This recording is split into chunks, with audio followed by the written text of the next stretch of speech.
How many people here have heard of Sea Grant?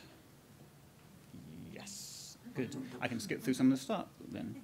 So, as Ricardo said, my name is Jonathan Lilley. I'm the Education Coordinator for the National Sea Grant College Program.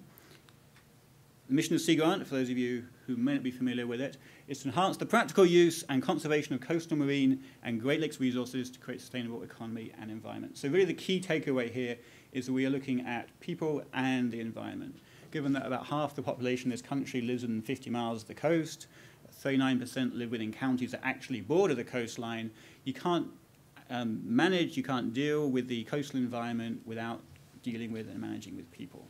And Sea Grant really takes its mission to, well as enhancing the ecosystems in which we live, to also work with the communities to ensure they're sustainable and resilient to change. Sea Grant is a federal-private partnership. For those of you who don't know, we are housed within NOAA, administratively, a National Oceanic Atmospheric Administration. But really the bulk of the work that Sea Grant done is done through the state programs. There are 33 programs. Every coastal county, every Great Lakes state rather, has a Sea Grant program. They're all based usually at the flagship university in those states. And about 95% of the dollars that we receive from Congress go straight out to those programs. They work with the local communities, they work on issues which the states are focusing on, whether it's something in the Northwest, a fisheries issue, or a Gulf issue, or a Great Lakes issue. Whatever it is, the specific issues that those states are focusing is what Sea Grant typically works on. So they're very engaged with the local communities. They tie in together, they work well together.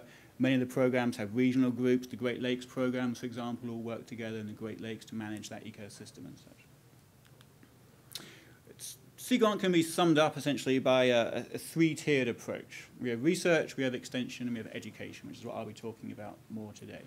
Everything we do really is grounded in scientific research. About 40% typically of the Sea Grant budgets that the state programs have go to research projects. They fund scientists, principal investigators from universities typically within those states to deal with issues, to address issues that the states are facing. So again, it's very focused on what is relevant for that Sea Grant program, and that's the research we fund.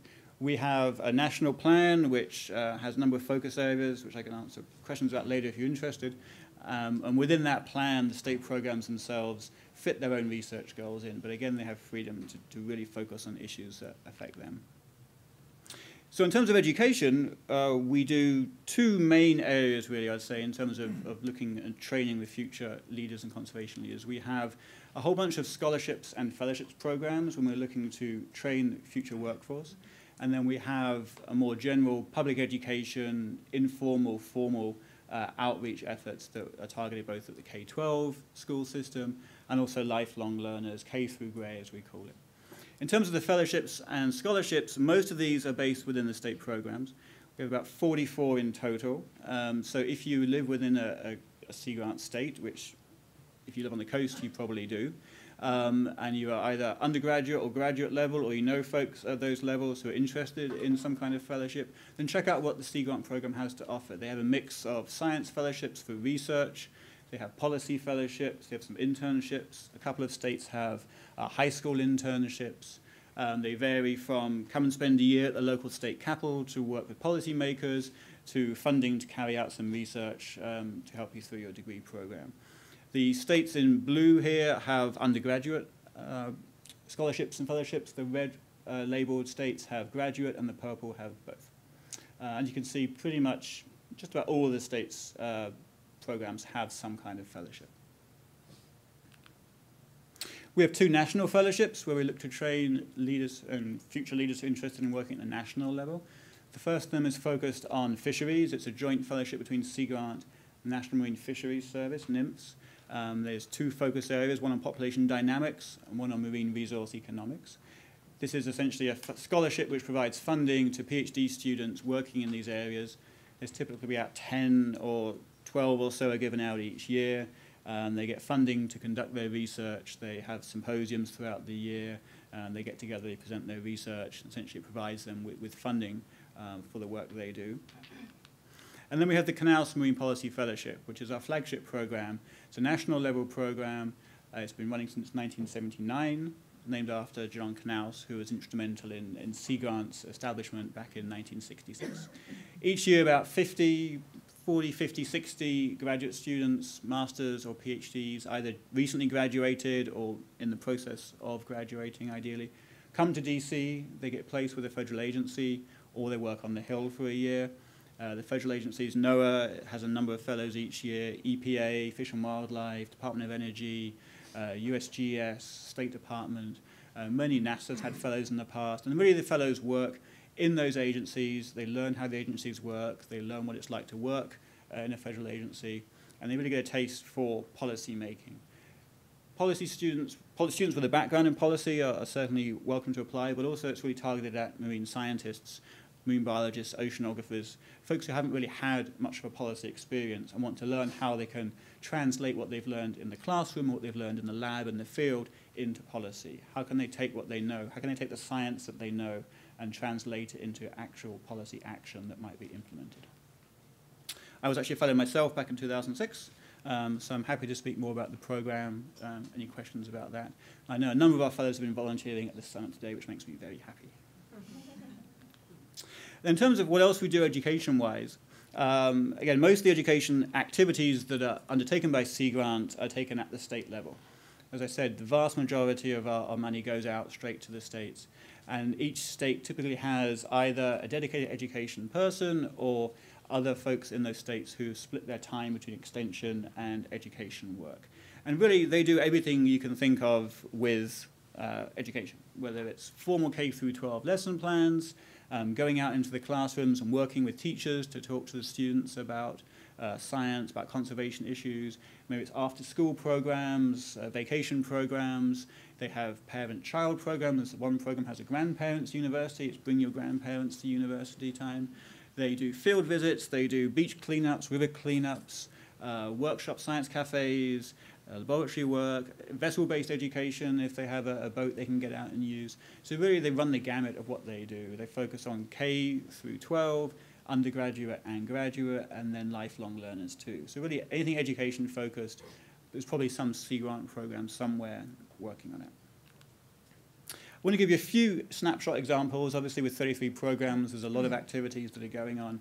Just to give you a sense of the kind of work that's going on. I've picked out 4 examples to talk about in particular. Alaska Sea Grant, they have a curriculum they develop where they work with the Alaska teachers, elementary teachers, about Alaska seas and watersheds.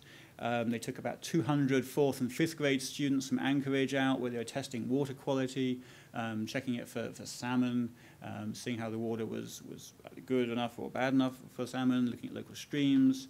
In Yakutat, 125 students went out and learned about an oyster farm, again getting kids out from the classroom into the field, working with the teachers, giving them experience of the natural world that they maybe wouldn't get just from looking at books or listening to a teacher talk in the classroom. And then in Dillingham, there was they celebrated Sea Week for the first time in 15 years, again where students got energized and excited about the ocean, the marine environment. And they worked with Alaska natives and other such. And down in California, there is the Ormond Beach restoration project has been going on there. Some of you may know about it if you're from that part of the world. It's a 1,500-acre site that used to be a great wetland and dune ecosystem. Over the years, it's been quite badly degraded. Through one reason or the other, there's 200 migratory birds would use that site. It's a great ecological resource. There's a very big effort and a large push in Southern California to get this ecosystem restored to how it used to be, and Sea Grant is taking part of that process. Over the last 5 years, they've had 4,000 kids go out, taking them to field visits, training teachers in water quality monitoring. Again, getting these students, these kids, learning about the ecosystems, getting them out, getting them to see what the environment is outside the classroom. Many of these kids were from underserved communities, so they haven't had that much experience with the natural world, and getting them outside and getting them outdoors. Moving up to Georgia, Georgia used to have great oyster beds. Through disease, through pollution, through over-harvesting, the oysters have declined precipitously in Georgia. So Georgia Sea Grant is working with its partners down there to really try and restore the oyster reefs. They have a project with a catchy acronym, Georgia, which I those of you who love acronyms, and in government we love acronyms, that's a good one, to come up with and essentially recycle used oyster shells. They bag them up and they create reefs with them. And the reefs then can then lead to more oysters forming on the reefs. They also provide defenses against the coastal processes, erosion and such. They help shore up the coastline. They have work with local communities, local outreach groups. There's an education program through 12th through 5th grade. Again, spanning the gamut from kids right through the local area in terms of working on the oysters in this case. And then lastly, Minnesota Sea Grant, they have an issue they've identified with stormwater runoff. Pollution getting in, trash, litter, all getting into the runoff, getting into the streams and the rivers and the ecosystems there. So what Minnesota Sea Grant has done is partner with some folks up there to really mount a public awareness campaign for stormwater runoff and what people can do about reducing the pollution and the impacts from stormwater. They have a big, again, working with kids, working with adults, environmental literacy push out there. And they found that after about the last few years, there has been a noticeable increase in at least the awareness of stormwater and stormwater runoff, about 26% increase or so in the people who at least think they are somewhat responsible, at least partly, for runoff, which is at least the first start. And they'll do more to try and either reduce the fertilizer use, the pesticide use, sweep up the salt and the sand they put down in the winter, try and keep all that stuff out of the storm drains in the first place. Compost leaves and grass and pick up pet waste. So really working to try and change attitudes and also change behavior in this issue. And then just lastly, I'm just about out of time, just a few numbers to leave you with. Sea Grant educators typically reach about 600,000 K through 12 students each year. We've supported about 2,000 graduate students. If you are a graduate student or if you're an undergrad student thinking about grad school, think about Sea Grant, think about the fellowships and the scholarships. We're happy to talk with any of you afterwards more specifically about those. Especially the Canals program is a great one to get involved with if you're interested in working at the DC level. And again, the state programs if you want to stay more in the state. We have a bunch of theses and dissertations in our library now from the students we've supported. And so, yeah, I'm going to stop now. Thank you.